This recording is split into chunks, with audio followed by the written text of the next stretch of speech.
Good day, all. I am Dr. T. Arunmuri, Assistant Professor, Department of Commerce, KCS Kasinadar College of Arts and Science.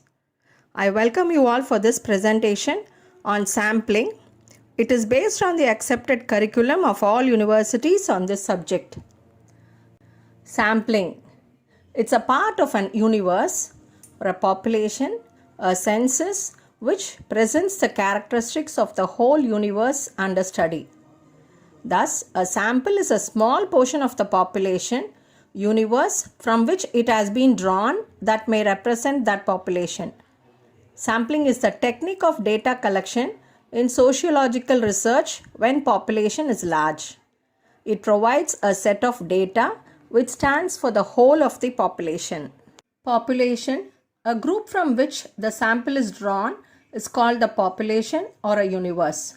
Population may be made up of an individuals, groups, associations, areas, or households. Meaning of sampling. Sampling is the process of selecting a few sample from a given population to be investigated. In research, sampling means getting opinions from a number of people chosen from specific group in order to find out about the whole group. Meaning of sampling size. This is a subpopulation to be studied in order to make an inference to a reference population. The larger the sample size, the more accurate the findings from a study. Availability of resources sets the upper limit of the sample size, while the required accuracy sets the lower limit of the sample size. Therefore, the optimal size is an essential component of any research. How much of the sample do I need? If the sample is too small, even a well-conducted study may fail to answer the research question. It may fail to detect important effect or associations, or it may associate this effect or association imprecisely. Conversely, if the sample size is too large, the study will be difficult and costly. It's a time constraint and loss of accuracy. Hence, optimum size must be determined before commencement of any study. Let's go about the advantages of sampling, low cost of sampling. If the data were to be collected for the entire population, the cost will be quite high. A sample is a small proportion of a population. So the cost will be lower if data is collected for a sample of population, which is a big advantage. Less time consuming in sampling. Use of sampling takes less time also. It consumes less time than census technique. Tabulation analysis, etc. take much less time in the case of a sample than in the case of a population. In continuation with the advantages of sampling, scope of sampling is very high. The investigator is concerned with the generalization of data. To study a whole population in order to arrive at generalizations would be impractical. Fourth point, accuracy of data is high. Having drawn a sample and computed the desired descriptive statistics, it is possible to determine the stability of the obtained sample value.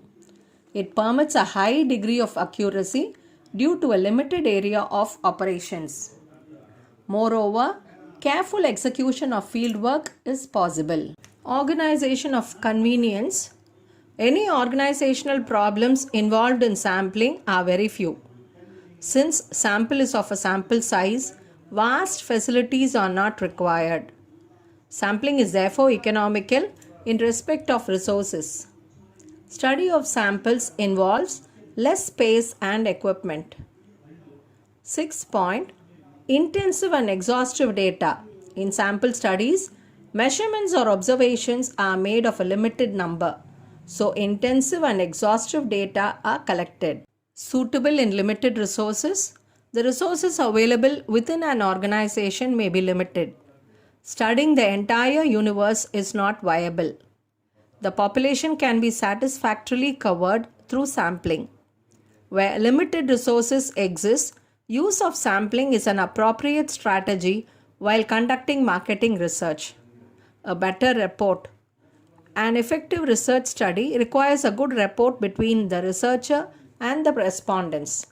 When the population of the study is large, the problem rapport arises, but manageable samples permit the researcher to establish adequate rapport with the respondents. The disadvantages of sampling goes as chances of bias. The serious limitation of the sampling method is that it involves biased selection and thereby leads us to draw erroneous conclusions. Bias arises when the method of selection of sample employed is faculty.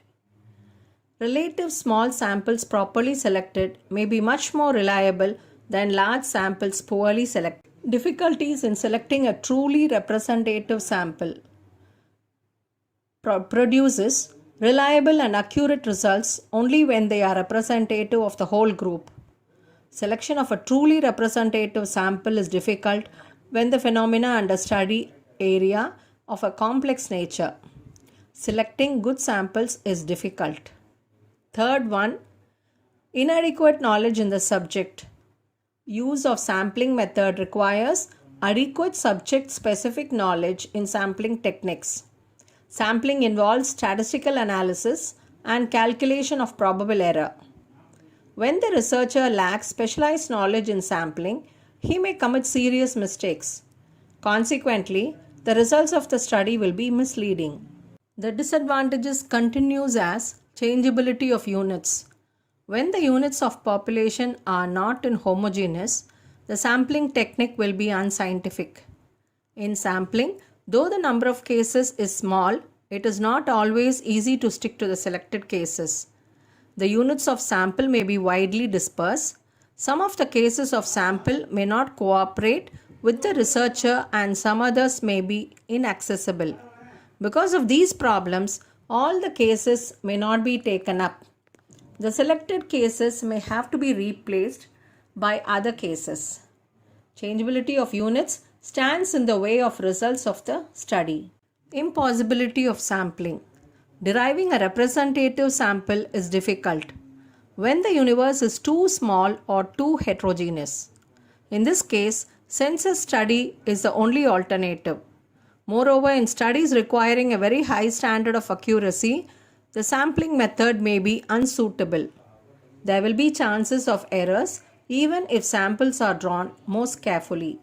We go on to the term random error. It's an error that occurs by chance. Sources are sample variability subject to differences and measurement errors. It can be reduced by averaging, increasing sample size, and repeating the experiment. Systematic error. Deviations do not due to chance alone. The factors, for example, patient selection criteria may contribute. It can be reduced by good study design and conduct of experiment. Precision, the degree to which a variable has the same value when measured several times, it is a function of random error. Accuracy, the degree to which a variable actually represents the true value, it's a function of a systematic error. Type 1 error, rejecting a true null hypothesis is called a type 1 error. Type 2 error, accepting a false null hypothesis. Sampling error, the errors which arise because of studying only a part of the total population are called sampling errors. These may arise due to non-representativeness of the samples and the inadequacy of sample size. When several samples are drawn from a population, their results would not be identical. The degree of variations of sample results is measured by standard deviation and it is known as the standard error of concerned statistic. Non-sampling errors. These are errors which arise from sources other than sampling. They include errors of observation, errors of measurement, and errors of responses.